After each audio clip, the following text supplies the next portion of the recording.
And with that, we'll turn the meeting over to our good friend, Pierre Waters. Thank you, Jerry. Welcome, friends, wherever you log in from around the world. As Jerry pointed out, our topic for today is the science of spirituality. It's not science and spirituality, but science of spirituality. And I always like to start a talk with emphasizing the main terms that make up the title. In this case, it's easy. There's only two: science and spirituality. So when we look, first of all, into the word science, we're not talking specifically about modern science as it is understood today, and which only started to evolve shortly after Copernicus published his famous work on the heliocentric system of our solar system in the 16th century. But neither is it excluded from our topic, even though I won't elaborate on it, except in a few short definitions. There are, however, some approaches in modern science that we can equally find in the toolbox of our Theosophical adepts. And to give you one example from the Secret Doctrine, you'll find that in volume 1 on page 273, where HPB points out that for long ages, the wise men of the fifth race, that's our adepts, of the stock saved and rescued from the last cataclysm and shifting of continents, that was after Atlantis went down, had passed their lives in learning, not teaching. How did they do so? It is answered by checking, testing, and verifying in every department of nature the traditions of old by the independent visions of great adepts. That is, men who have developed and perfected their physical, mental, psychic, and spiritual organizations to the utmost possible degree. No vision of one adept was accepted till it was checked and confirmed by the visions so obtained as to stand as independent evidence of other adepts and by centuries of experiences. So this last approach is very much the same as what modern scientists do today, except that they haven't developed their psychic and spiritual organizations to the utmost possible degree. So here lies a major difference. So what kind of science are we talking about? The term science was already in use going as far back into antiquity. We're talking BC here, before Christ. And the use of the word science traces back in Roman times to the Latin root scientia, knowledge or knowing, but also awareness, having expertise, cognition, erudition, memory, discernment, but also wisdom, as in the other Latin word sapientia.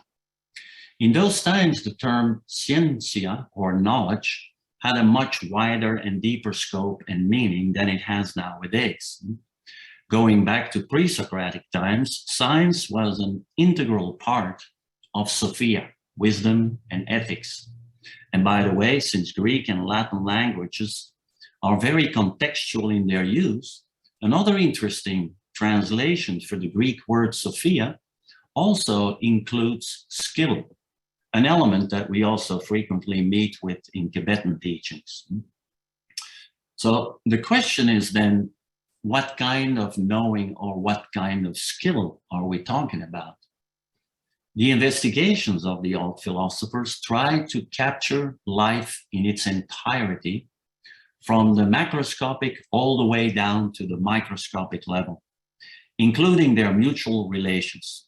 Think as above, so below, and not in the least the concept of meaning, which is very often, if not entirely, absent and thus ignored in modern scientific investigation. The interest of these old philosophers was primarily focused on the noumena rather than the phenomena, which are the real causes underlying objective perceptions and things. So those thinkers were not solely focused on empirical knowledge, the definition of which, of empirical knowledge, is that all knowledge is derived from sense experience, observation, rather than idealistic and abstract theories, or in other words, a knowledge that is based in objective experience derived from or testable by observations made through the use of our physical senses, and obviously their extensions of physical instruments like the microscope and the telescope and whatever other scopes they may employ. So in oversimplified words, empiricism in the hard sciences especially refers primarily to what is measurable, in contrast with knowledge that has its basis in abstract ideals and principles. So to pick it up again, in oversimplified words, empiricism in the hard sciences refers primarily to what is measurable. And in contrast with, like I said, abstract ideals and principles. Nowadays, however, we find a combination of empiricism and research that has its basis also in theoretical and abstract thinking. The most well-known, especially in the hard sciences, are the theoretical physicists in cosmology and quantum physics. And that is also supported by a heavy dose of mathematics. But a major distinction still exists between the reach of our modern science, which is limited to the use of their physical senses and its plane, and the adepts who have a reach that goes far beyond the physical senses and our own limited imagination. As HPB points out in The Secret Doctrine, it's on the page before, on 272, she says, the flashing gaze of those seers has penetrated into the very kernel of matter and recorded the soul of things there, where an ordinary profane, however learned, would have perceived but the external work of form. But modern science believes not in the soul of things, and hence will reject the whole system of ancient cosmogony. It is useless to say that the system in question is no fancy of one or several isolated individuals. So on that same page, she makes the remark that the Secret Doctrine, or occultism, is the accumulated wisdom of the ages, which is, of course, no less than the synthesis of science, religion, and philosophy. Now, a synthesis, however, is not throwing some scientific, religious, and philosophical ideas upon a heap and shaking. The synthesis itself is more than the sum of its parts. We see a correlation with this idea when HPB in The Voice, you'll find that on page 18, where she says, merge into one sense thy senses. We see the same idea in the production of alloys, where the resulting qualities of the new alloy cannot be found in the separate metals used. So what we said thus far, in a nutshell, pretty much covers that term science in our title as a synthetic approach to spirituality that includes our psychic and spiritual organization, or sensory powers, that humanity as a whole has not yet developed, but will develop in a distant future. So let's now have a look at the term spiritual. Spiritual doesn't mean being a vegetarian. If that were true, all cows by now would probably have reached adeptship. But there are tens, if not a few hundred definitions possible of what we can term spiritual. But in the present context of our title, I only want to point out the three, to me, most important aspects without downplaying any other approaches, of course. First of all, one of the most essential characteristics of what we can call spiritual is the underlying idea of unity.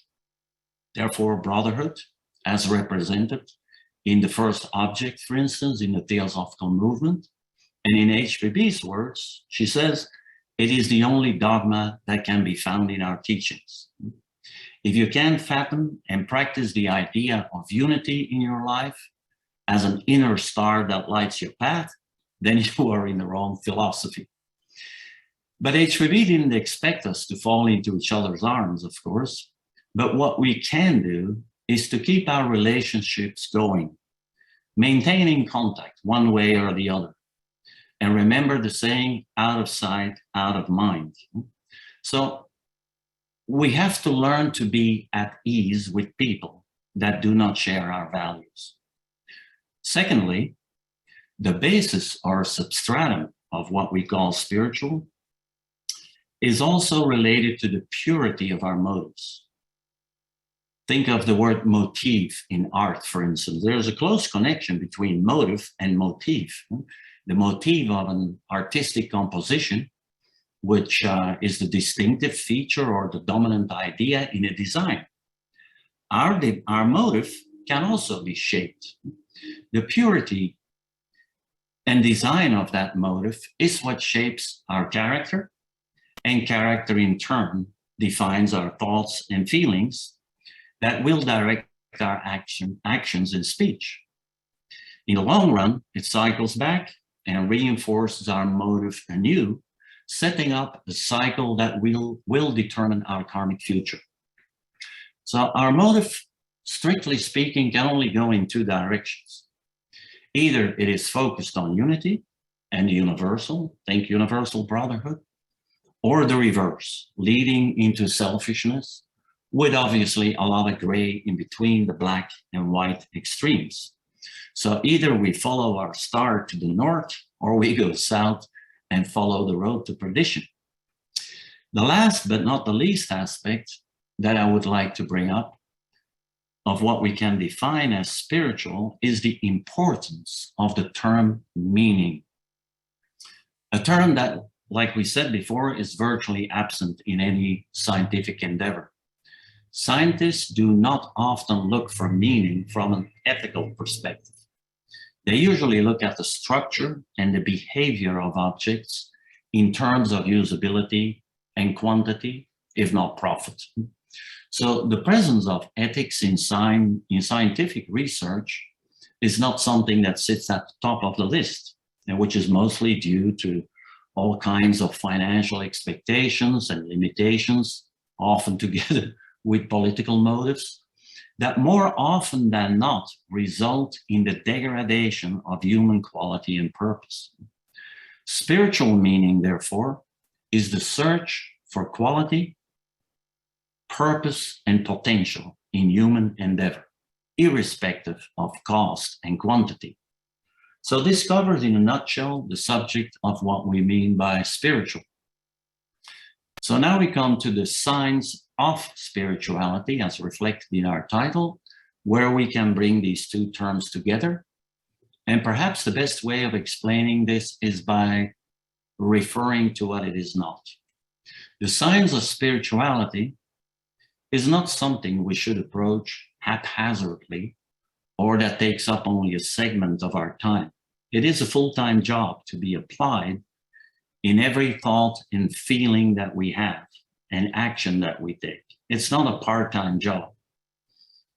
It is also not a search for answers either, but the investigation of ideas that lead to improved questioning and an application of universal principles for the benefit of all that lives under the rays of the sun, if not the spiritual sun.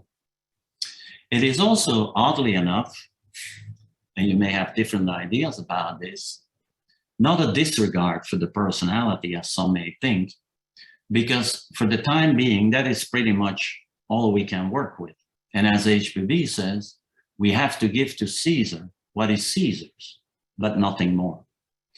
The signs to be mastered instead consist rather in not taking things personal.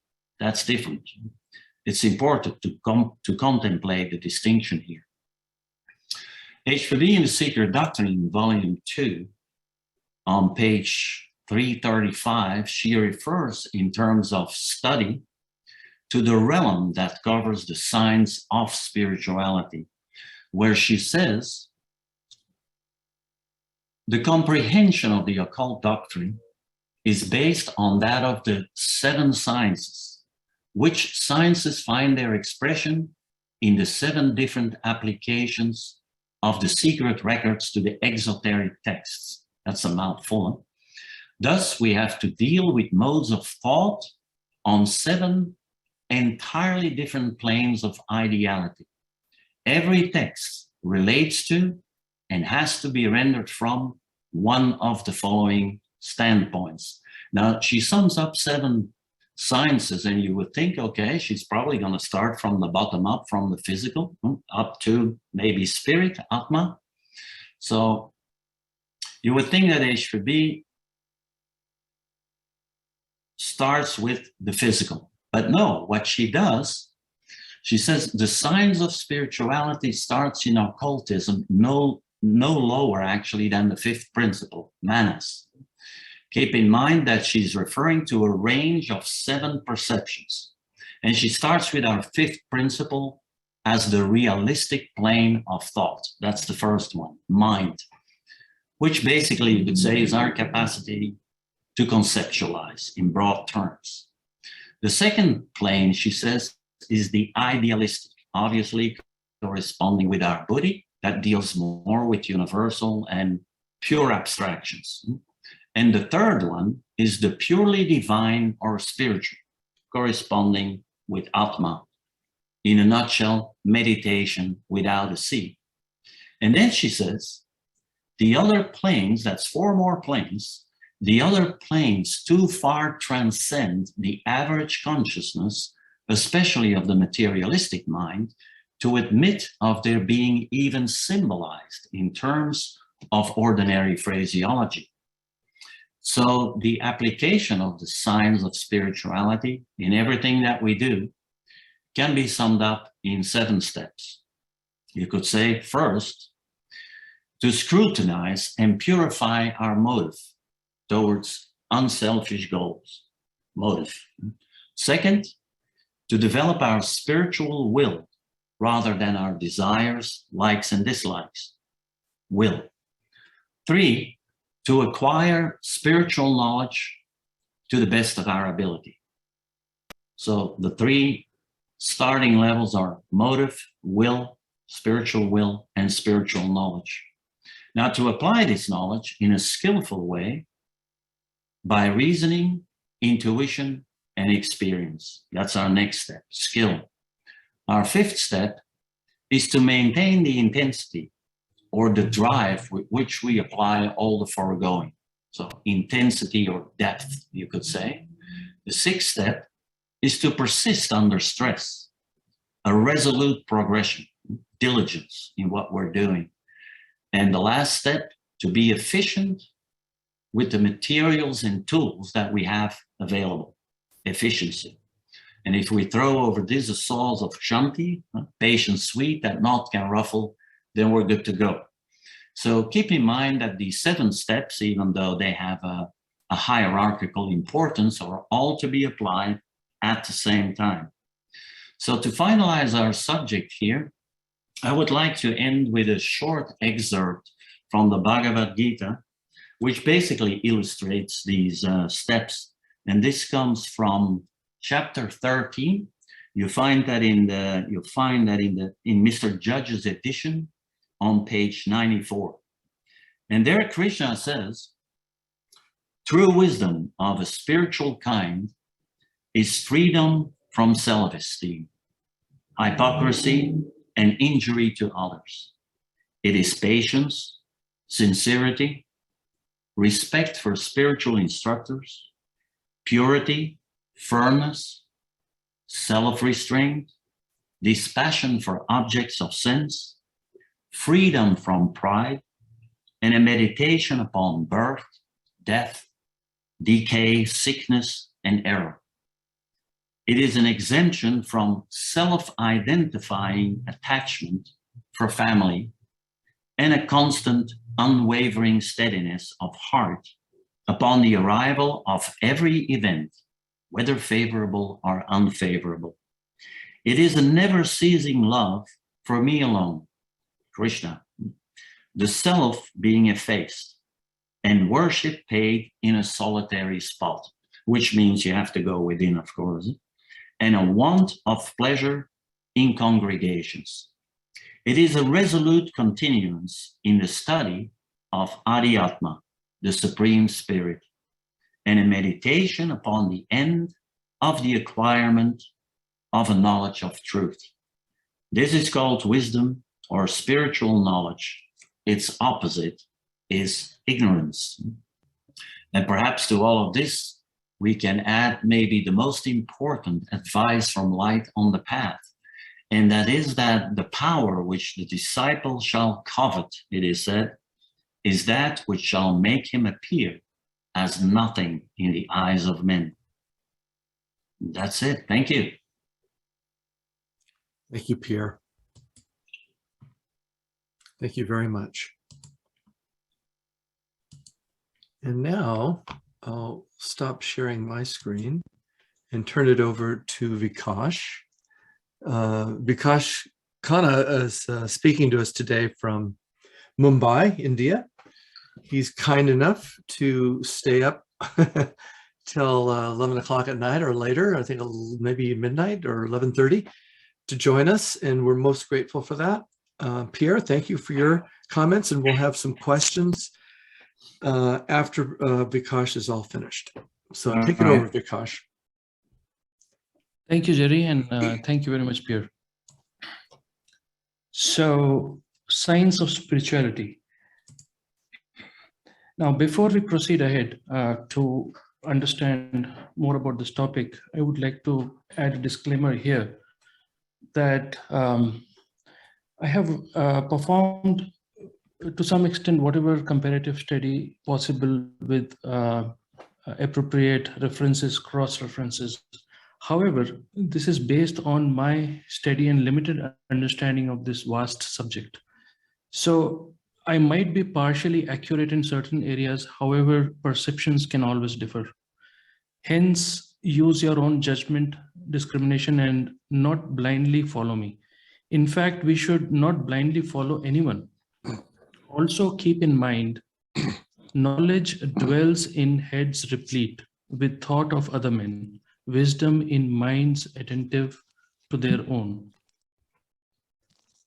So coming to the topic of spirituality, as the first speaker already pointed out, there are many definitions and ideas about spirituality in our times. Some think they are more spiritual than others because they meditate. Some think the level of spirituality is directly proportional to their understanding of secret doctrine and other similar books.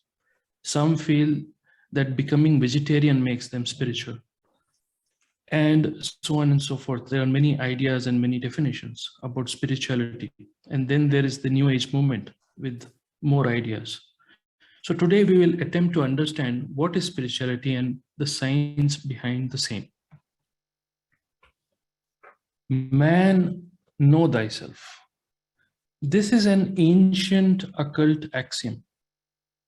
It is said that we ourselves are the greatest mystery of mysteries. Like what Carlyle states, as quoted in SD1, page 212, there is but one temple in the universe, and that is man. Nothing is holier than the high form. We touch heaven when we lay our hand on a human body. We are the miracle of miracles, the great inscrutable mystery. So how do we understand this? And where do we start? How do we know ourselves, who we are, the real us? We are told that one has to acquire true self-consciousness in order to understand Samvriti, or the origin of delusion. We are ignorant about the truth, and due to this, our actions are not in harmony. We are stuck in the cycle of samsara and deluded and suffer due to our ignorance. So, in order to understand this, we need some seed thoughts. We need to contemplate on these seed thoughts. And for that, we have identified few of them.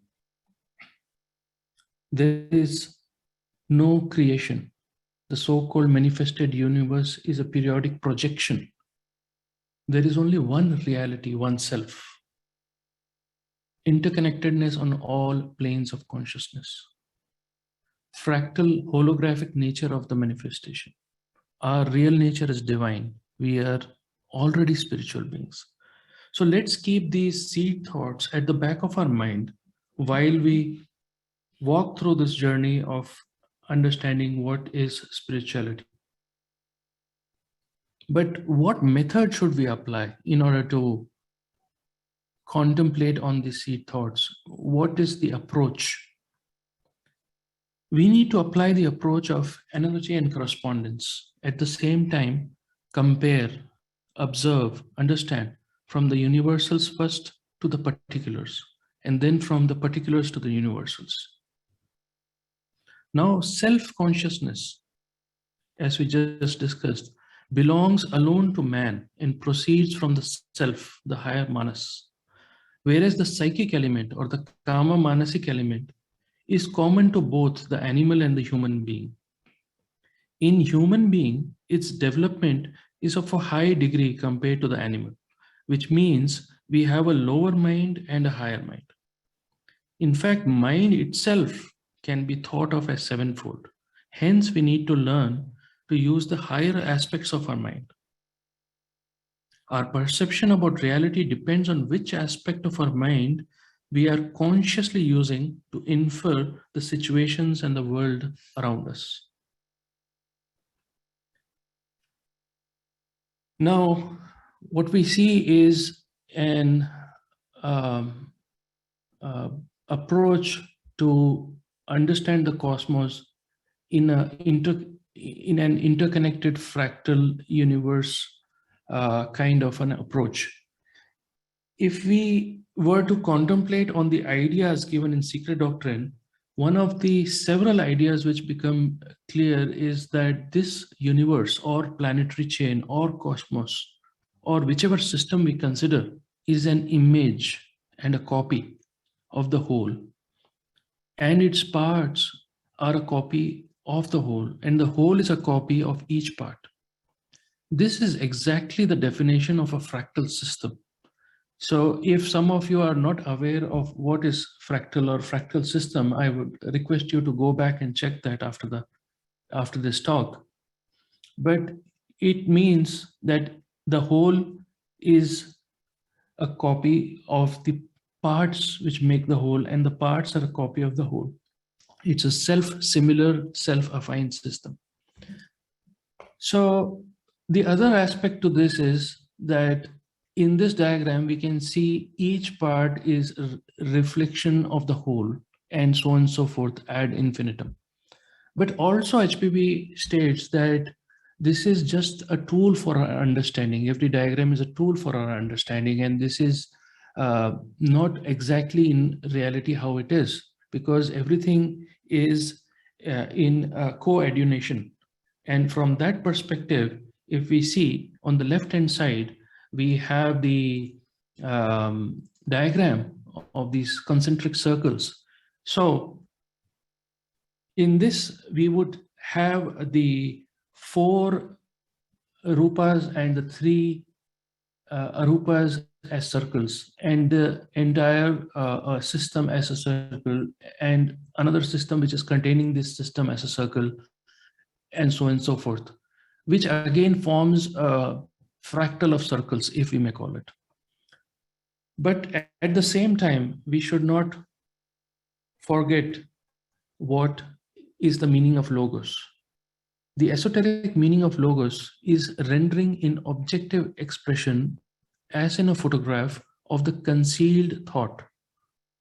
The logos is the mirror reflecting divine mind, and the universe is the mirror of the logos, though the latter is the essay of the universe. As the logos reflects all in the universe of Pleroma, so man reflects in himself all that he sees and finds in his universe. So man, in fact, is reflecting everything.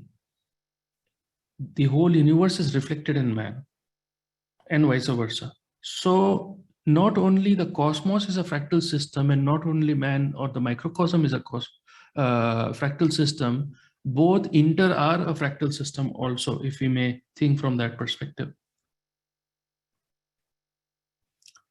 Here, there is another angle to all of this. We have the Parabrahman and Prabhavapyaya, the Laya center. From there, we can have infinite unmanifested logos. And then from each of that, we can have infinite manifested logos. And from each of the manifested logos further, we can have infinite solar systems or planetary chain, if we may call it. But this is based on our very little information or limited understanding what we have. There could be a formula. There should be. Is it a multiple of 7? We don't know. But we can always contemplate or think about it. These ideas become seed thoughts, which help us raise our consciousness to the next high level. So let's keep this diagram in the mind. And also an interesting aspect of this mind is of this diagram is that this visual depiction is also mentioned in some of the ancient Kabbalistic writings and poems, wherein it is poetically referred to as the bunch of grapes, because that's how it looks like. So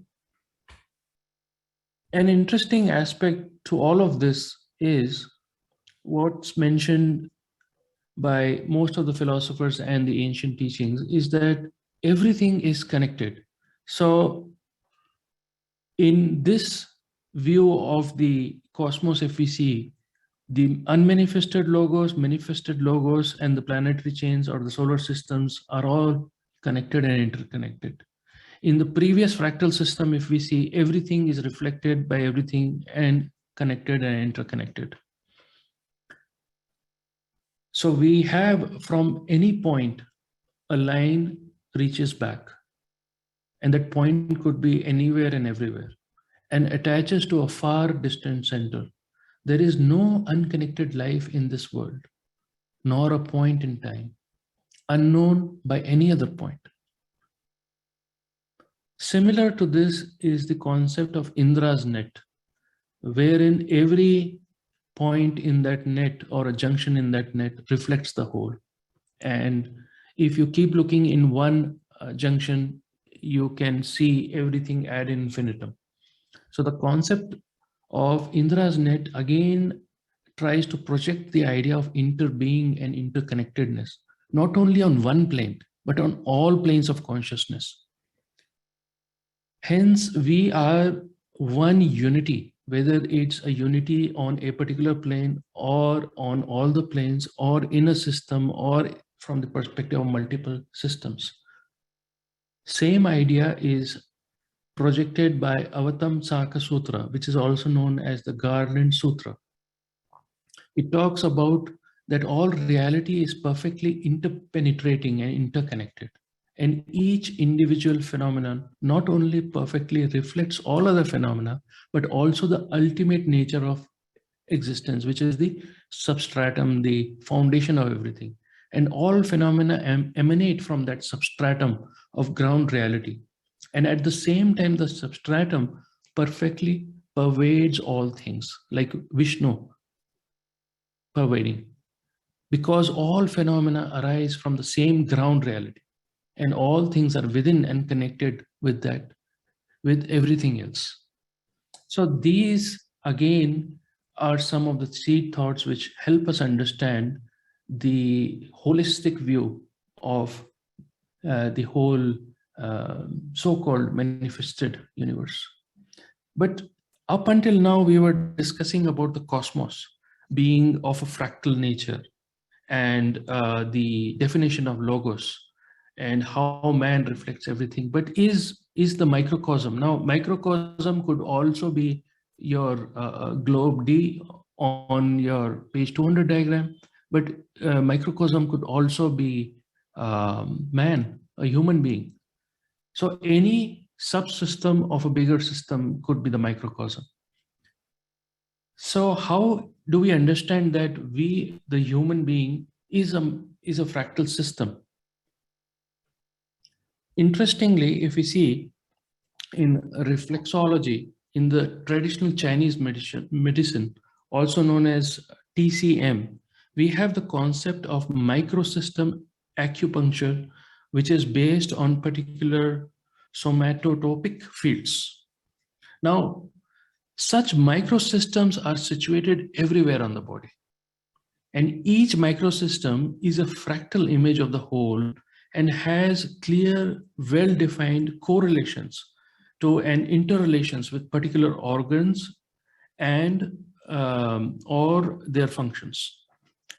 Each organ map or part of the microsystem maps to yet another microsystem or a micro subsystem, and each part of the micro subsystem further maps to yet another micro subsystem or a system.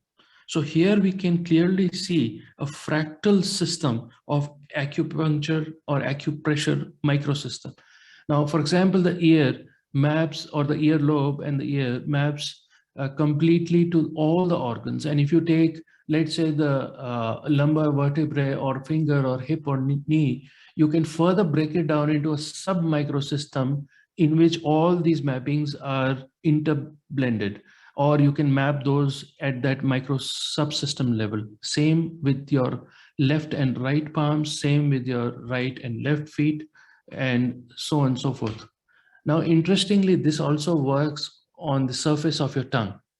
So the entire body is mapped, and based on the coloration of your tongue and other attributes, you can determine which organ is healthy and which is not.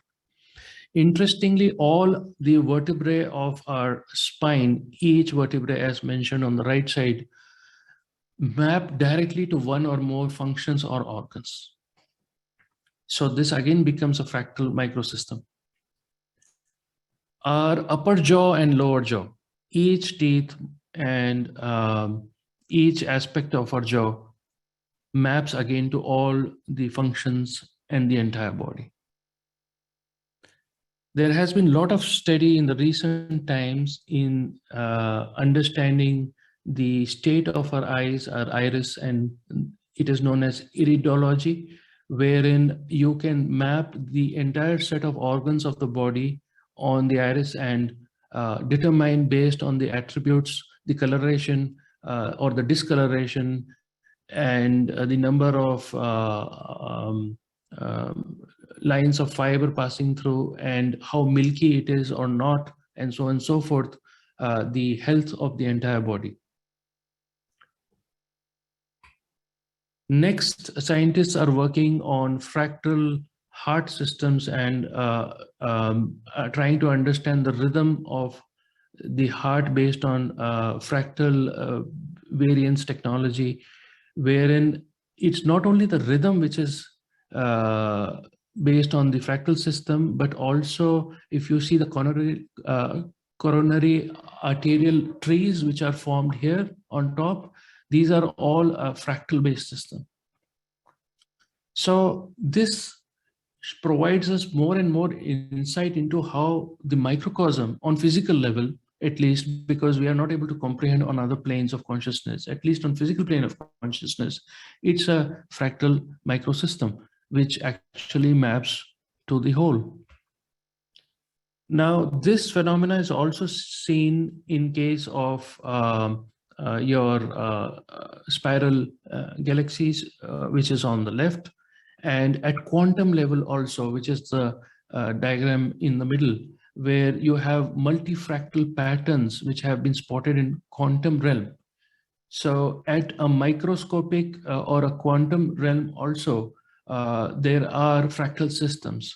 And when you zoom in and zoom out at various levels, you have various fractals in the physical world. Now, interestingly, we will touch upon this very important idea. The human backbone is actually a kind of an instrument which can be played. Now, our ancients knew about this, and each part or each vertebrae of our human backbone actually maps to a sound frequency, and this table provides that mapping. And if that is so, and just before this slide, we observed that each vertebrae also maps to a human organ. So we have the vertebrae, sound frequency, and the organ. That means the organ also maps to that sound frequency. Hence, each one of us, depending on what frequency we are vibrating, we have a net tone unique to us, which is dynamically changing depending on our thoughts and states. So that means we ourselves, as HPB has mentioned in Secret Doctrine, that atoms are actually vibrations. So our whole body is actually vibrating dynamically as we speak, every instant, every second. And what determines that vibration? The net of that, it's our thoughts. In this diagram, very interesting, we see that the ancients were able to map certain sounds to different parts of the body. And as the description says on the left bottom side, the Sanskrit alphabet, symbol of cosmic sound, related to the parts of subtle body and energized in a ritual known as Anganyasa, after the Sanskrit work of Tara Rahasya, which means that the ancients were able to find the exact tones and frequencies of each part and aspect of our body and map the same. So if this knowledge is known, one can perhaps heal the suffering humanity. If some organ is not in harmony with the whole, that is the whole body, and the body or the human being is not in harmony with the whole cosmos, one can attune back with this kind of sound technology. But at the same time, it all reiterates back to your thoughts, your intentions, your motivations. What is your ground reality? What is the foundation of your thought, speech, and action? That is what we need to attune. Now, from this perspective, if we see, we can also try to understand the one in many and many in one, and the interconnectedness of all. HPB states that every monad reflects every other. Every monad is a living mirror of the universe within its own sphere. And mark this, for upon it depends the power possessed by these monads, and upon this depends the work they can do for us. In mirroring the world, the monads are not mere passive reflective agents, but spontaneously self-active. They produce the images spontaneously, as the soul does a dream. In every monad, therefore, the adept may read everything, even the future. Every monad or elemental is a looking glass that can speak. So is every component, subcomponent, subsystem, microsystem, and in human being, every cell, every organ, everything is a living mirror of the universe and a looking glass. So with all this information, what comes to the mind is, if every organ and if every part reflects everything in human being, does the cell also reflect everything? Do we have map of the cell? Perhaps, maybe. Do we have something known as cell reflexology? Can we map the entire cell to the entire human body? Maybe, we don't know. But these are the things which we can research and think upon. Do we have a map of the atom or Anu, the primordial atom? But primordial atom, we know, is akin to Brahma. Hence, if you see the fundamental reality of everything which exists in this Mayavic realm is a reflection of Brahma, and Brahma is reflected in everything. So everything is divine, everything is spiritual. Every person, every being, every animate, non-animate thing, whatever your mind can think about is actually divine. Divinity is there in everything. Zohar puts it very beautifully about the divine reciprocity. It says, all that which is found upon the earth has its spiritual counterpart on high. And there does not exist the smallest thing in the world which is not itself attached to something on high and is not found in dependence on it. All that which is contained in the lower world is also found in the upper. The lower and the upper reciprocally act upon each other. Spiritual man is both the import and the highest degree of creation. As soon as man was created, everything was complete, including the upper and the lower worlds, for everything is comprised in man. He unites in himself all the forms. That is why the occult axiom, man know thyself. If we are able to know ourselves, the real us, then we know everything about the whole cosmos and beyond. Now, there is another aspect to this. The teachings of secret doctrine and the ancients also provide an insight into the concept of Nada Brahma. Now, the third logos, Mahat, has again at the time of differentiation two aspects, Brahma Viraj and Brahma Vak. But Brahma Vak is also connected with Nada Brahma. Nada is the sound. Now, this sound vibration is something which sort of electrifies, vivifies, creates all the forms at all the 7 differentiated levels of Prakriti, because matter is eternal and sound is that which awakens the Prakriti, and the forms are formed with the intelligence of the 7 primordial Dhyanishavans. So sound is at the basis of everything, and this has been proven by science and also by the ancients. In this diagram, what we are seeing is it's a kind of a depiction of the wave front of the sign. When we say yantra, at the bottom, if you say yantra depicting the evolution and involution of cosmos, yantra is nothing but the wave front of a wave. If you are able to capture that wave front of any sound, it is a yantra. Now, the ancients have captured various states of the evolution and involution of the cosmos. That is the great breadth, the expanding and contracting currents of vibration. And it's a web-like image. And at the center, you have the 6-pointed star. And you are, because of the dark nature of this image, we are not able to see there is an actual dot or a bindu in the center of this. Now, HPB provides some insight in secret doctrine, and we are told that the double triangle means the junction and blending together of pure spirit and matter, of the arupa and the rupa, of which the triangles are a symbol. This double triangle at the center is actually the Shri Antara of the Brahmins.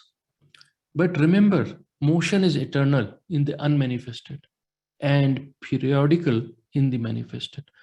This is a representation of the vibration of the divine resonance, which is related to the divine breath, and it is depicting the evolution and involution of the cosmos.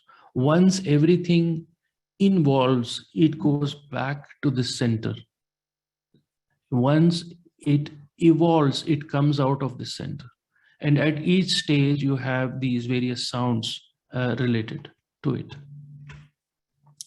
Now, one Mr. Ronald Nemeth tried to capture the sound of pranava or om, and he was digitally, electronically, he was able to capture this image. I'm not sure how accurate this is, whether it's the sound of pranava or some other mantra, but it's very interesting that how in the wavefront, how it can be captured in the form of a geometrical design. And in fact, unconsciously to us, every sound is reverberating around us in the atmosphere around us. Every speech, every work which we generate throughout our day is creating different kinds of vibrations around us, not only in our environment, but also having an impact on our body. Here, there is a small video. I would not play this because of limited time. It's 5 minutes video. But the idea is that the chanting of the sound of pranava was done, and using cymatics, which is the science of understanding the vibration of particles based on the impact of sound waves, was used to understand how pranava or om creates different forms. So by multiple experiments, they were able to see circular formation of the wavefront, or elliptical formation of the wavefront, which goes back to our idea of the first few slides, wherein we had the fractal image of the universe, the page 200 diagram, wherein on the left-hand side, we were trying to understand how a fractal system of coordination based image would look like. And this sort of correlates with that. Next, we have the similar idea about the sound creating different kind of forms, whether it's liquids or matter, and even in the case of formation of galaxies. So the idea is that the fundamental basis of this whole so-called manifestation or so-called creation is sound, and sound is so important. Then Brahma Vak is also something which we need to understand further, and we need to be mindful of our speech.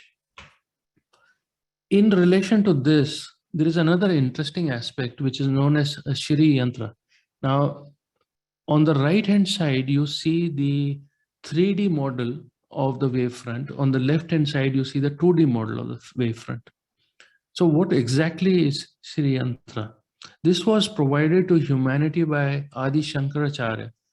And in one of his books, Saundarya Lahari, he mentions in detail about this. Now, Saundarya Lahari is actually a kind of a poem. It's a hymn in praise of the goddess Tripura Sundari, which it seems, and I could be wrong here, is akin to Gayatri, or the primal energy or Shakti. Hence, its cosmic manifestation is a form of Shri Yantra.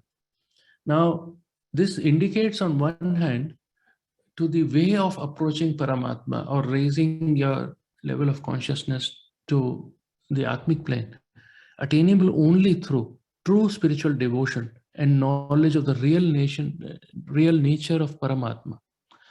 And this needs to be supplemented by the successful accomplishment of highest yoga of Nirvikalpa Samadhi.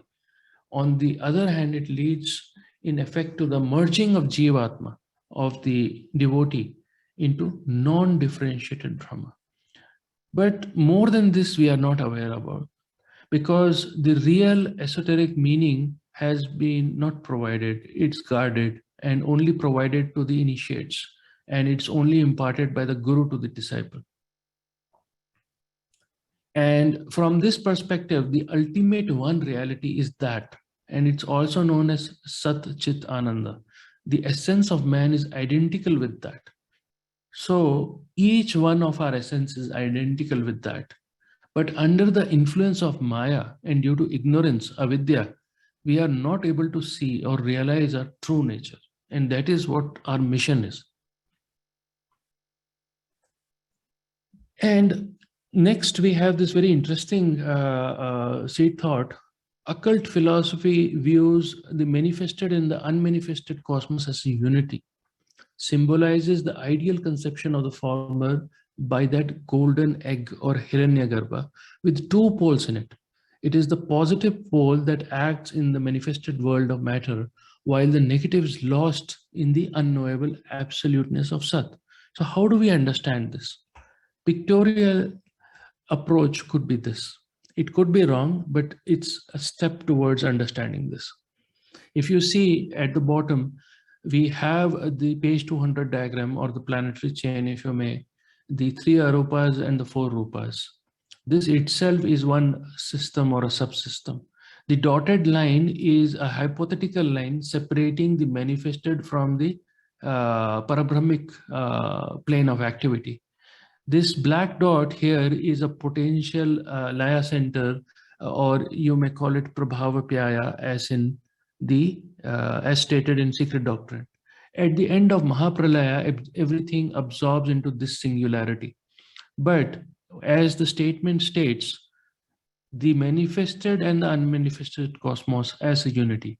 So there is this subsystem which is having a positive pole, and then the whole comprises of the parabrahmic plane and the so-called manifestation, and the one reaching the parabrahmic plane is the negative part, and this whole becomes a unity.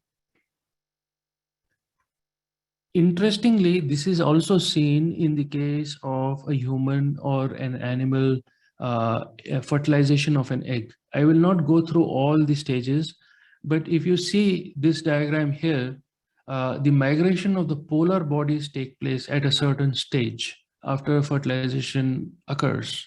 And then there is a north charge, or you may call it positive, and a negative charge, or you may call it south, which appears. And then the chromosomes forming the first two cells appear. And then finally, at a later stage, you have the formation of a tetrahedron structure inside this subsystem, having a north and south, or a positive or negative pole. So the cosmos is actually reflected in the conception also. Here is the idea of the tetrahedron and a geometrical view of the tetrahedron. So next we see that an important concept, that the whole so-called manifested universe is actually a periodical shadow. And all this, the hidden science teaches, is but a temporary reflection. So the so-called manifested universe is a temporary reflection, and there is no creation. The shadow of the eternal ideal prototype in the divine thought is being reflected. Now we can compare this with our own lives, with our own incarnations, because each incarnation of ours is again akin to temporary reflection, a periodical shadow projected by the higher self. And in this context, we need to remember we are none of the vehicles or none of the shadows. We are that. We are the Atman. And there is no thing as my Atma or your Atma. And if we try to understand this to whatever degree, then we will realize to that degree that we all are one. Hence, the one is reflected in the many as fractal system, and leading to the great heresy of separation and avidya and ignorance is the root cause of our suffering, because we think we are that subsystem, we think we are different, we think we are separate, but we are not. We can also understand this with analogy and correspondence. This is the macroscopic system, the cosmos, if you may call it a subsystem or a planetary chain. At the top level, we have Paramatma, which is akin to our Atma. Then we have Mula Prakriti, which is akin to Buddhi in us. Mahat, which is which can be mapped directly to Manas. And then the lower four planes or Rupa planes to the lower four quaternary. So let's not forget that from this perspective, the whole universe or cosmos is an aggregate of states of consciousness, and so are we. An interesting approach is provided, or an idea is provided in Secret Doctrine. It states that the closer the approach to one's prototype in heaven, the better for the mortal whose personality was chosen by his own personal deity, the seventh principle, as its terrestrial abode. For with every effort of will towards purification and unity with that self-God, one of the lower rays breaks, and the spiritual entity of man is drawn higher and ever higher to the ray that supersedes the first, until from ray to ray, the inner man is drawn into the one and the highest beam of the parent sun. So we have to consciously work towards this and put in effort of purification. Only then we will be aligned and merge with our prototype in heaven. Now, let's not forget that in order to understand all these concepts, there are two aspects to it. One is the Paramartha Satya, which is absolute truth. And the opposite to this is the Samvriti Satya, which is relative truth. Samvriti Satya is where we are stuck. It is the illusion creating appearance. Even this fractal systems, which we discussed, is a kind of a holographic illusion creating substance. It is Samvriti Satya. We need to reach to Paramartha Satya. This is a very interesting example. The left-hand side, this gentleman thinks there are four different rods or pieces kept, and the right side, the gentleman thinks three. And that's how each one of us thinks. Even though the seed idea is there, our perceptions may differ. So from this, we conclude that the real plane of action is our mind, but the perceptions differ. And since everything is sevenfold, so there should be 7 levels of perception. But these perceptions, or what we perceive, that forms the basis of thought, speech, and action. So the question arises, how do we perceive the correct aspect of it? Or what is the correct perception? Or how do we raise our perception to the higher levels of perception? And in that context, HPB states a very interesting fact.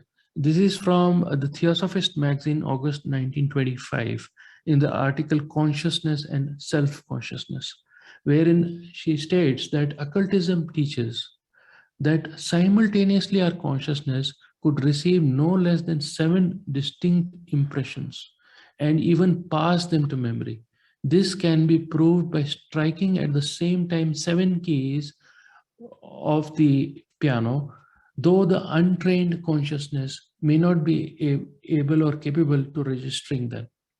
The occultist should train himself to receive and transmit along the lines of the 7 scales of his consciousness every impression or impressions simultaneously. He who reduces the interval of the physical time the most has attained the most progress.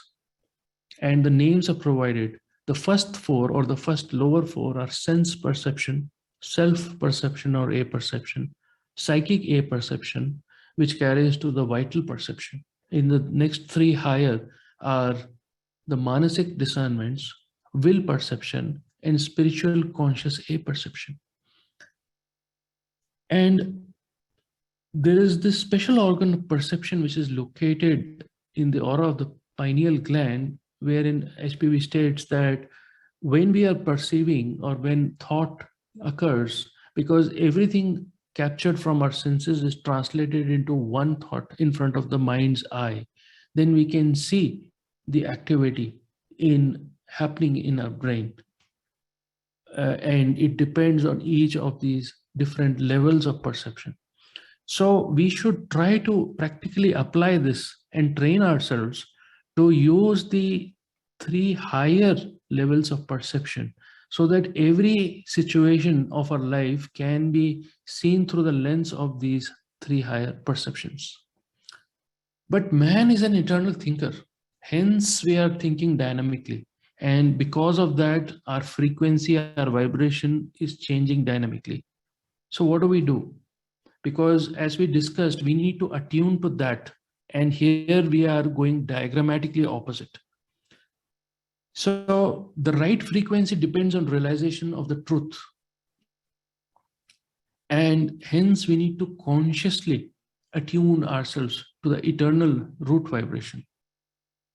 But how do we practice this?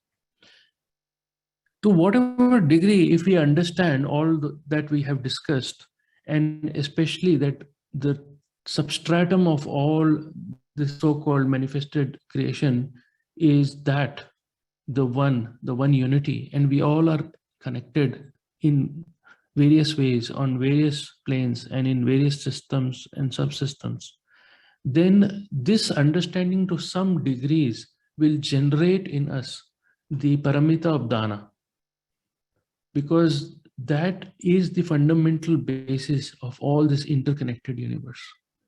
And then we need to take the first step, which Voice of Silence states. To live to benefit mankind is the first step.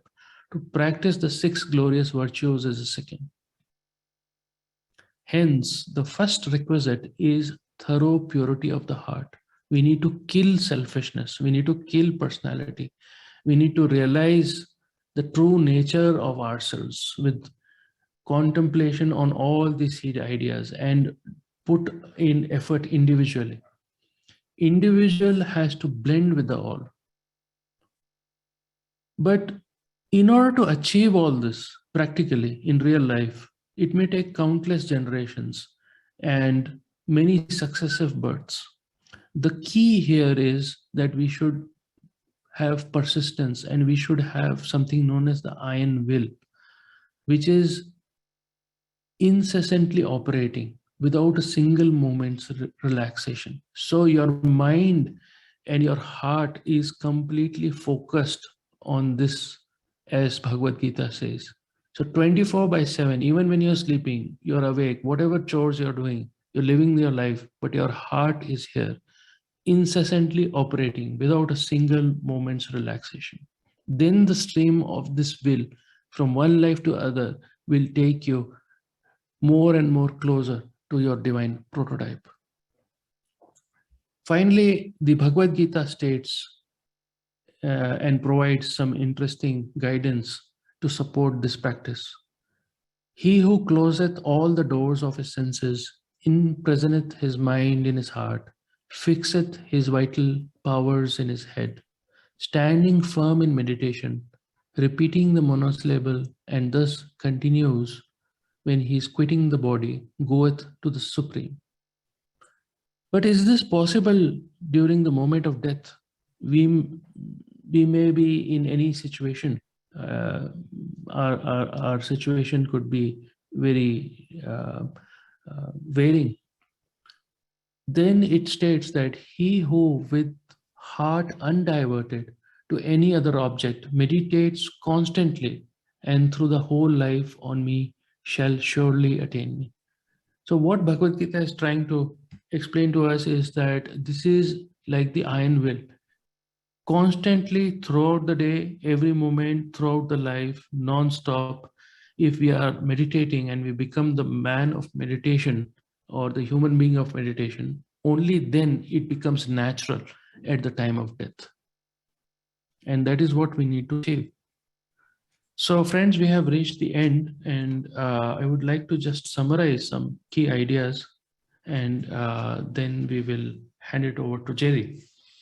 So as the Buddhists state that the next moment is breath or death, we never know. So we need to live a conscious life. Every moment of life is an opportunity to learn and realize, and this life of ours is carefully guided and crafted by the skillful and compassionate hands of karma, because this is the school of life, the school of learning. Nature being sevenfold, so is man, and each being a copy of the other. We can easily see that the higher triad, Atma Buddhi Manas, is operating in one and all, from the smallest atom to the highest Brahma. Hence, the divinity exists in all the expressions of the one, which means everything under the sun or the spiritual sun and beyond is divine.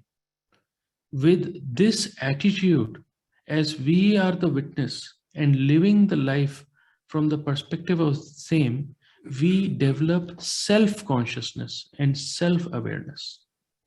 Thus, we can observe more clearly our thoughts, speech, and actions. With this observation, we also realize their temporary nature and the temporary nature of everything in this holographic fractal universe. We are no longer drifted or impacted by the kaleidoscopic nature of this holographic fractal universe. We learn the true meaning of equanimity, and by doing so with practice, our thoughts arise from the inner center of calmness, and all our thoughts, speech, and actions are aligned by the higher aspects. And with Buddhi Manas as its basis rather than Kama Manas, in this manner we can attune, recalibrate, and align moment by moment our life with the universal harmony. Each activity of our life, whether we are eating, sleeping, walking, or working, can be performed with this attitude, that is, we are the witness, and constant effort without a single moment of relaxation needs to be put in. In this manner, we become the man of meditation and develop self-reliance, that is, reliance on the higher self. Finally, when we are apt in conscious living, we then enter the state of death and birth consciously, life after life, until we become free from samsara. Thank you very much. Oh, my mic is, oh, how do you get open? And how do I close it?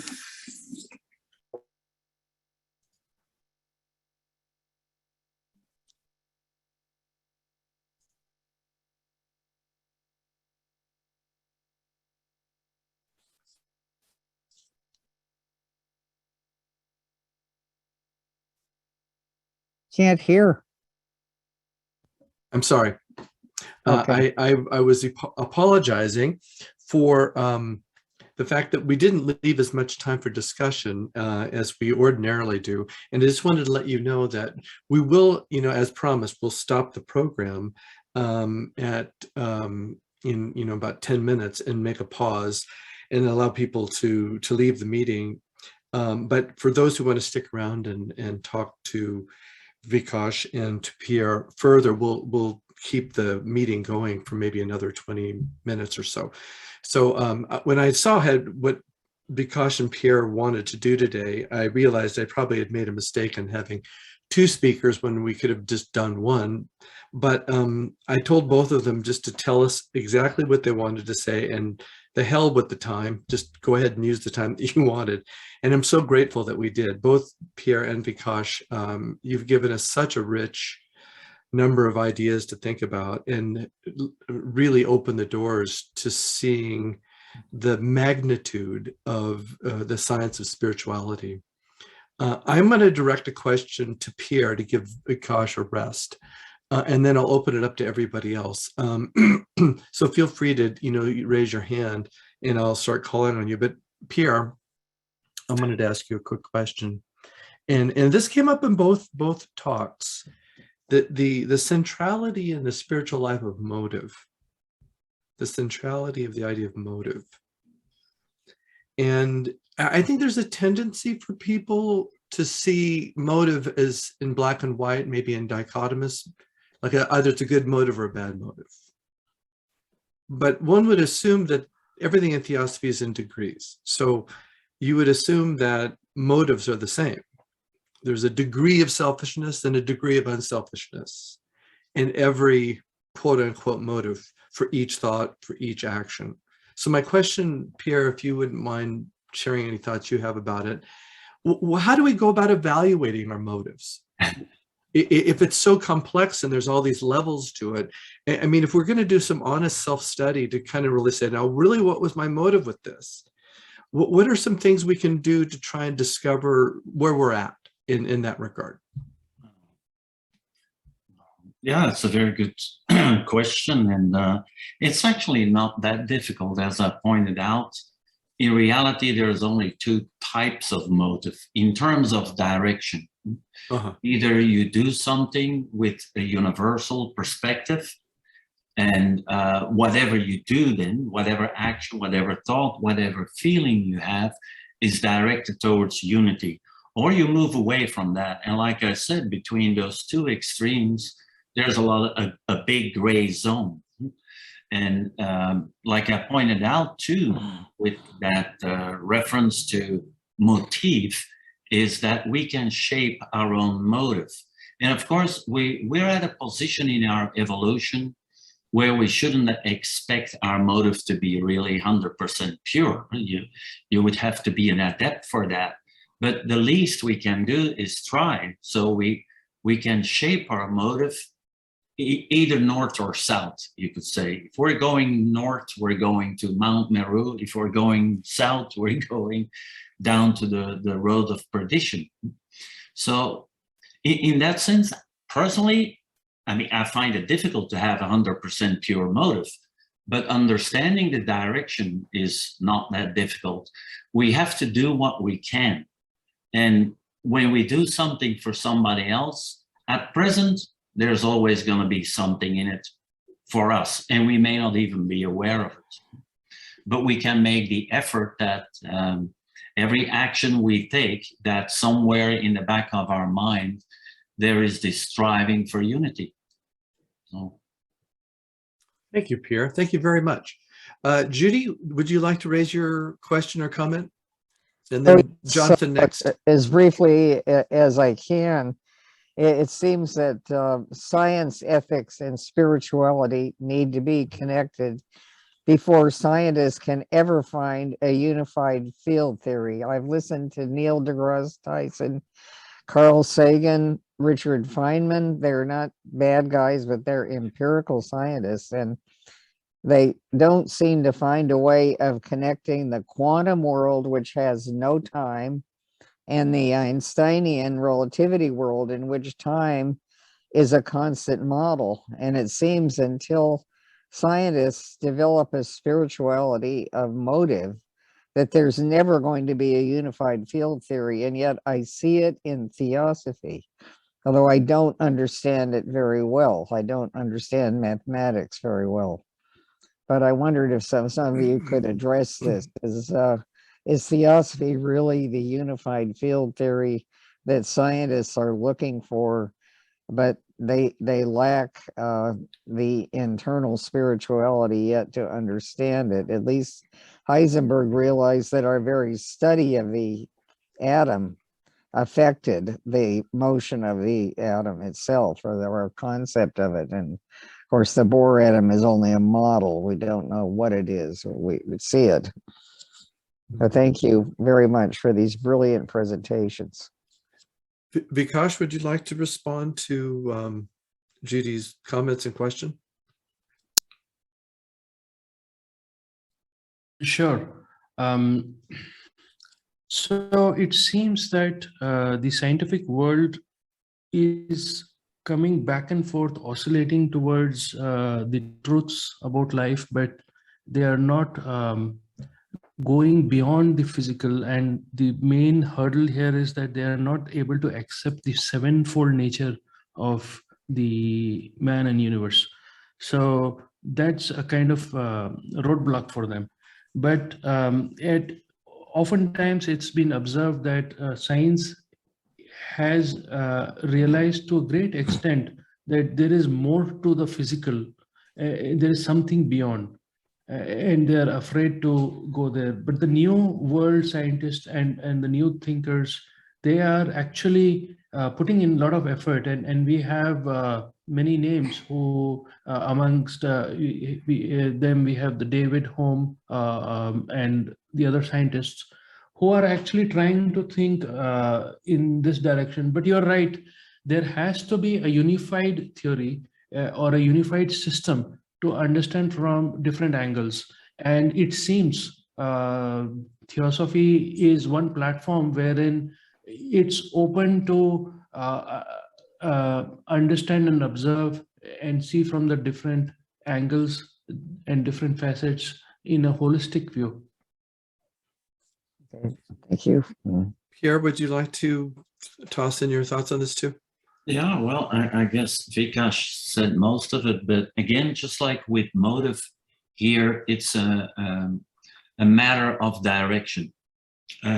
If we compare science today to what it was in HVB's time, they have made tremendous progress, and they're definitely going beyond what we could call the gross physical. I'm pretty sure that they're into levels that approach, if not are within the Akashic level, if we see all of that as a subdivision of what Vikash referred to as globe deep.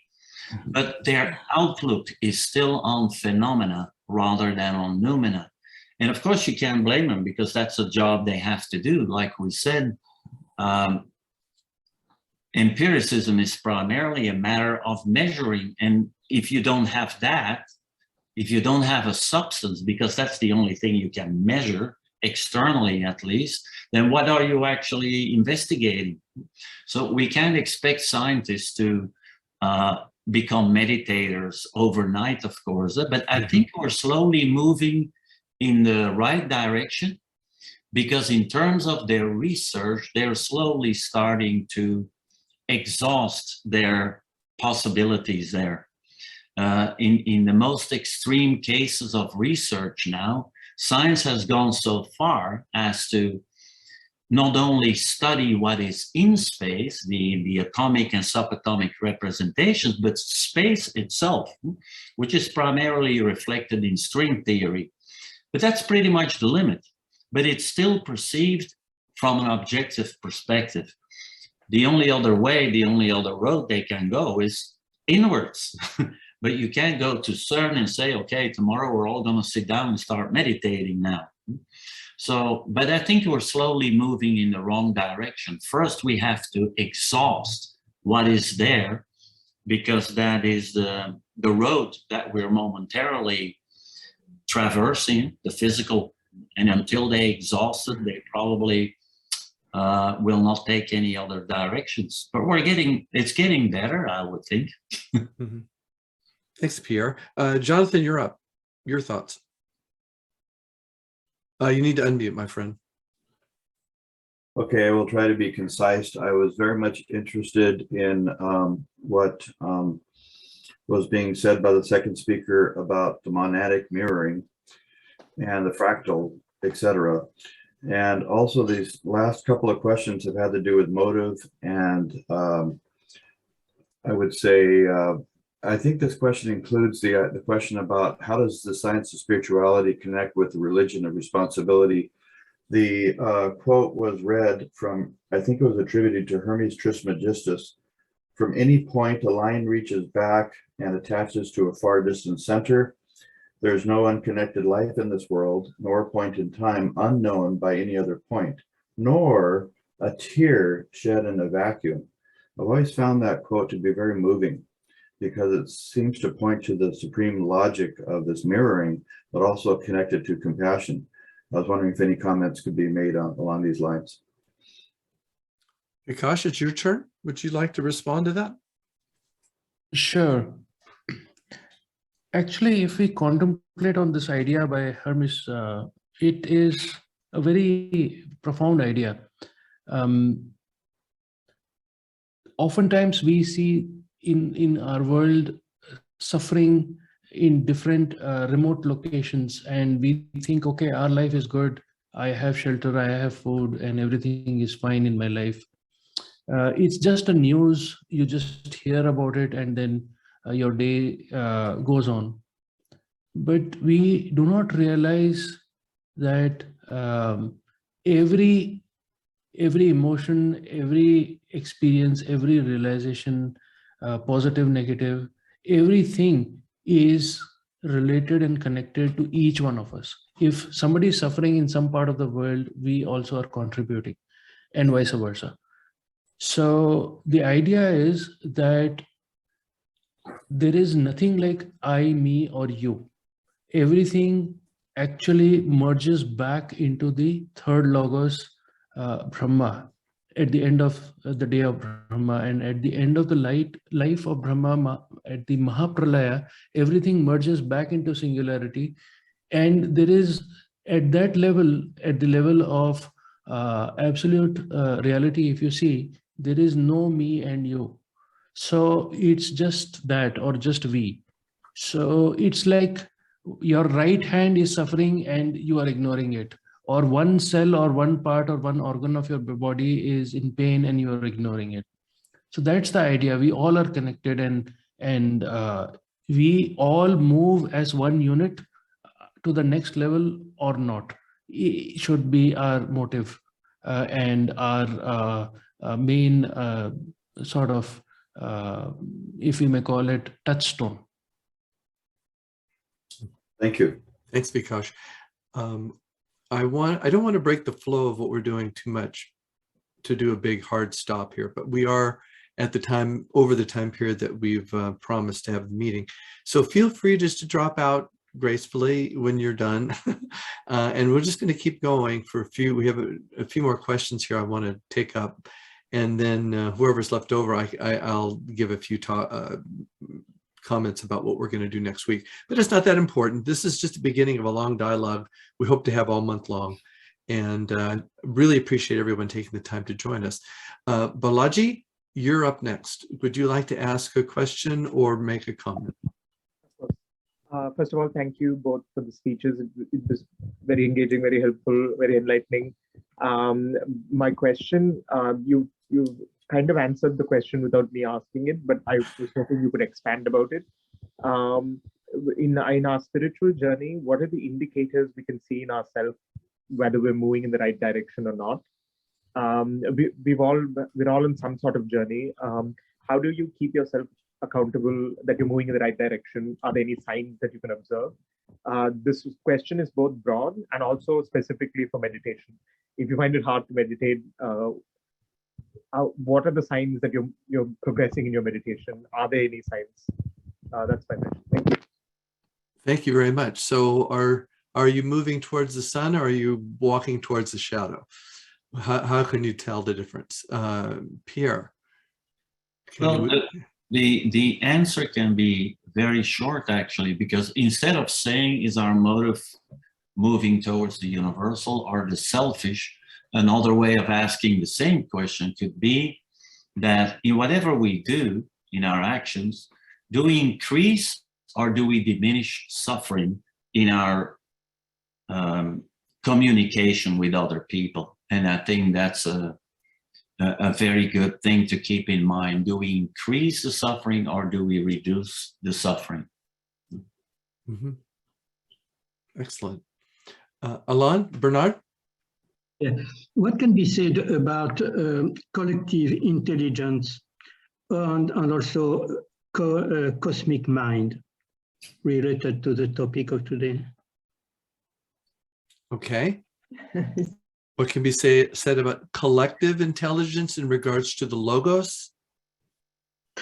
Collective intelligence regarded to man, to humanity first. Okay. And at a higher level, can science detect something about a cosmic mind?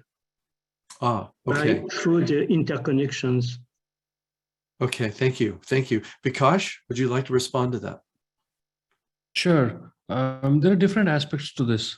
See, for example, if you conduct a chemical reaction in the lab, the components or elements, molecules, they react in a certain well-specified, well-defined manner. But why do they react so and so? Because they have intelligence at that level. And at every level of this fractal system or microsystem, you have intelligence. But only in man, when the light of Manas is lighted, we have the self-consciousness and the capability to raise our thoughts to the higher levels and merge with all and one. Now, science has observed very interesting facts. For example, in South Africa, in one corner of the continent, there were certain elephants who were being poached, and they sort of were in a lot of distress. And that distress from whatever mechanism was transferred to the elephants in the other corner, a totally diagrammatically remote corner. And they tried to safeguard themselves and their behavior changed. Similar observation is also seen in terms of insects and especially mosquitoes. These swarms of mosquitoes behave differently and are impacted by the other swarm of mosquito in the near vicinity or even far away. So there seems to be some kind of interconnectedness at that level. And as an animal kingdom itself, there is this collective consciousness. So at level of humanity, there is also collective consciousness. But let's not forget that everything merges back into the third logos, Brahma. So it is the Brahma itself evolving. We are just the fractal system or the parts of Brahma. And the Brahma could be again merging into another higher system, if we may call it Parabrahm, or we don't know what. So ultimately, these numerous Brahmas are actually monads at that level who are converging, and their learnings as a collective mind or collective Mahat or Manas or Buddhi Manas, or rather, if you call it Alaya, different aspects or in different context merge into that one collective. So that's the thought process. Thank you, Vikash. Let's give Joe an opportunity to raise his thought or question. Hello. Thank you very much, both of you. We've really enjoyed your comments today. I was thinking a little bit about modern science. Just two short comments. One is sometimes I feel impatient when theosophists say, oh, if only the scientists would admit the astral plane or the Akasha or something like that.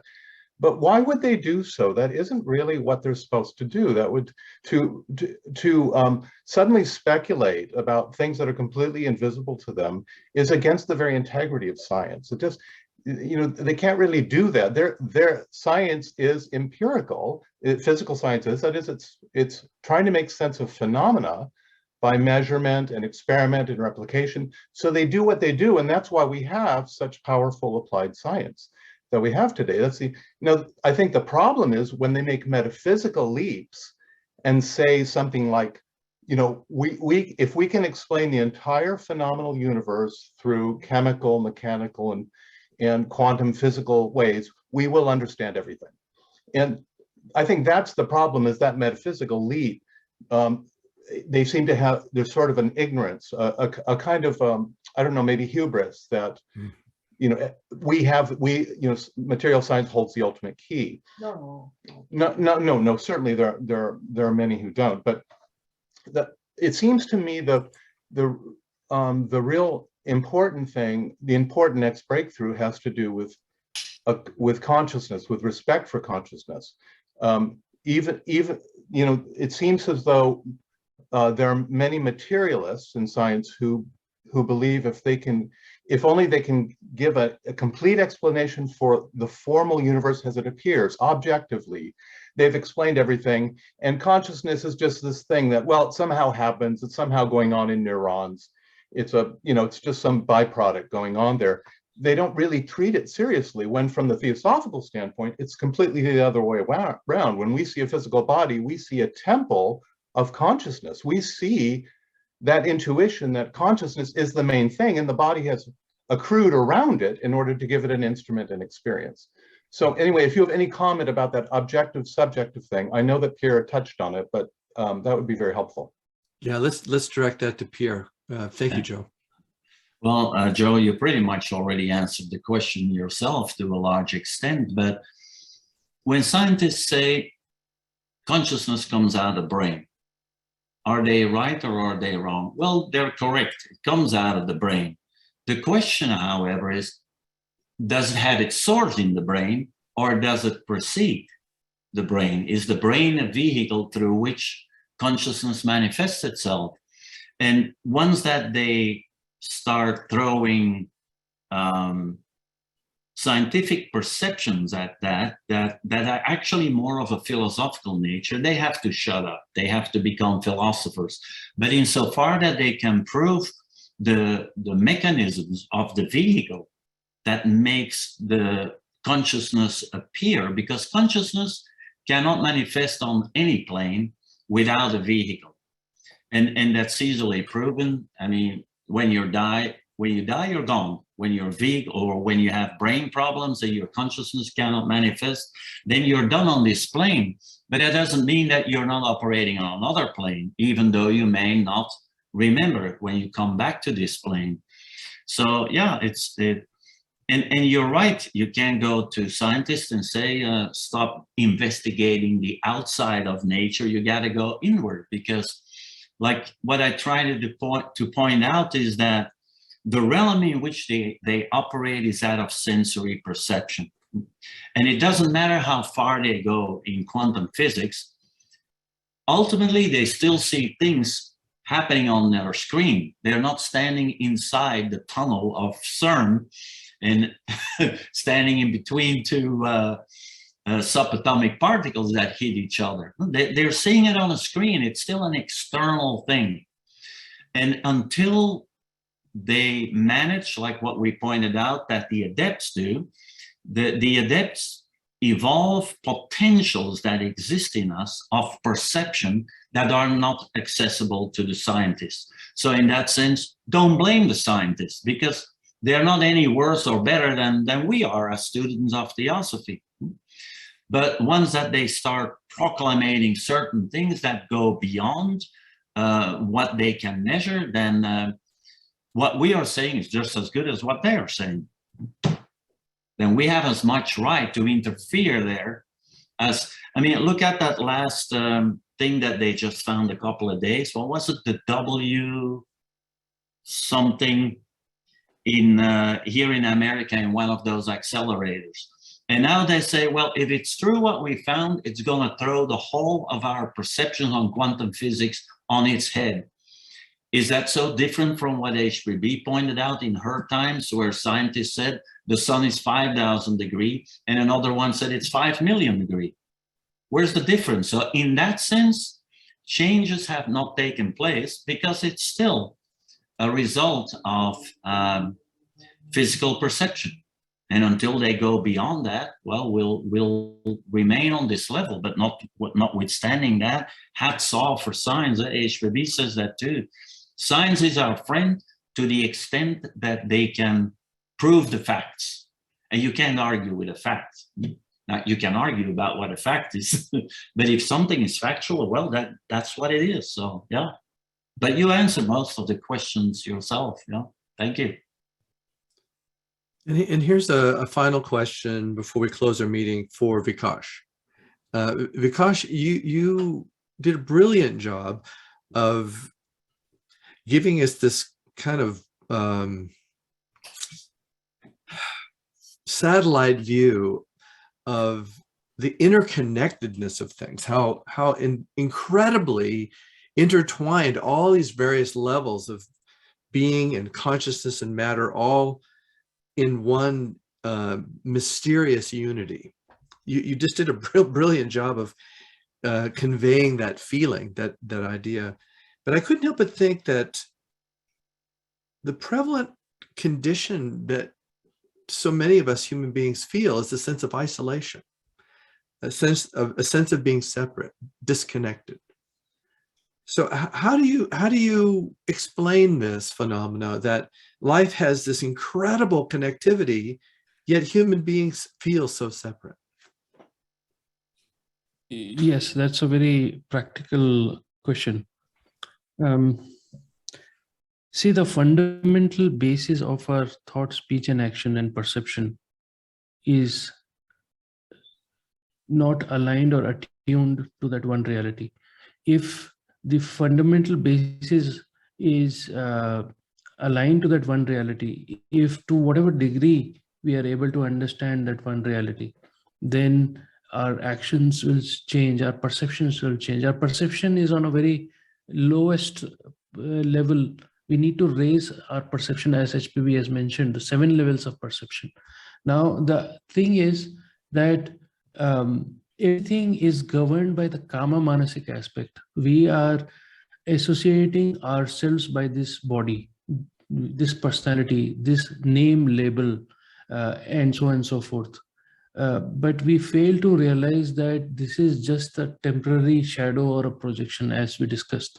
So if we come out of this lowest level of perception and way of thinking and raise it to the higher connected and compassionate and way of unity, then each and every moment, incidents of our life, situation of our life, if we view from the lens of the interconnectedness, then our perspective will change. And when our perspective change, our thought, speech, and action will change. It will align and attune to harmony with all. And that's how this feeling of separation will move away. Thank you, Vikash. Thank you very much. So this lecture series will continue again next Saturday at the exact same time. Use the same link. We will look at the concept of Theosophia, the wisdom tradition, from the standpoint of the philosophy of perfectibility.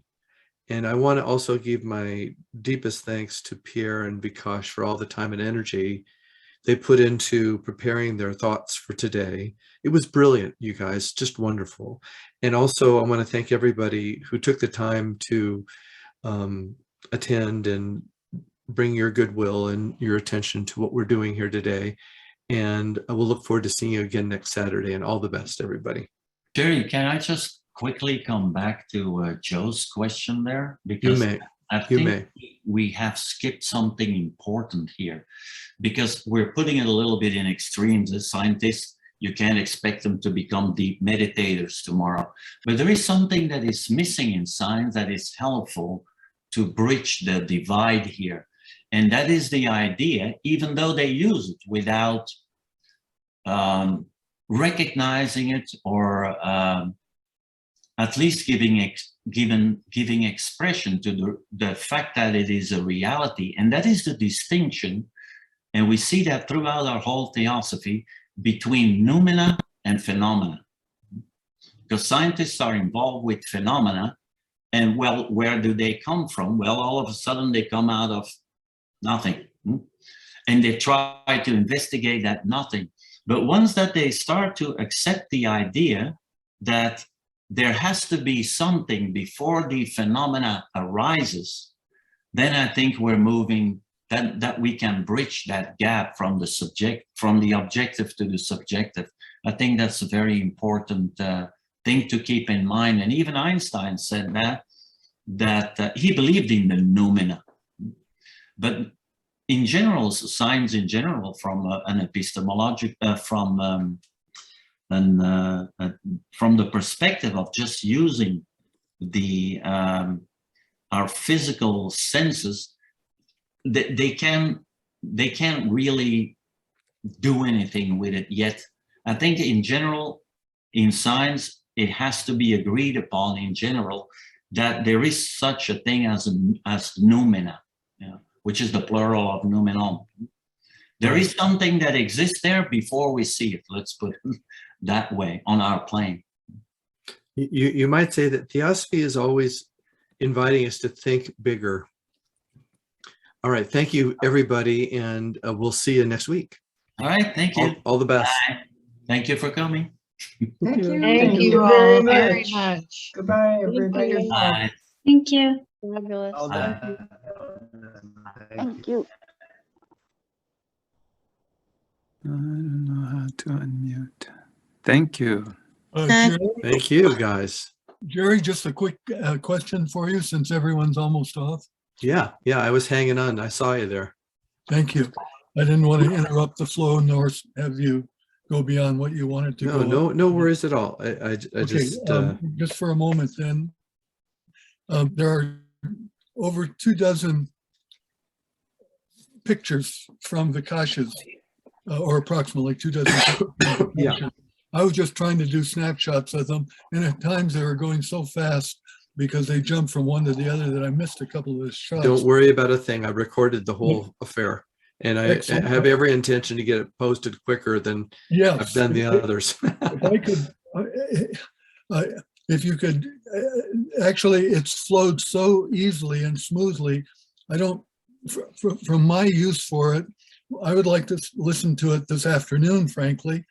Well, that might be a little faster than I can act on it, but I need to, I'll download it from Zoom, and then I need to edit it a little bit, and then it'll be put up on YouTube, and I'll try and get that done this week. Okay, I understand, but that's probably the best that I can do.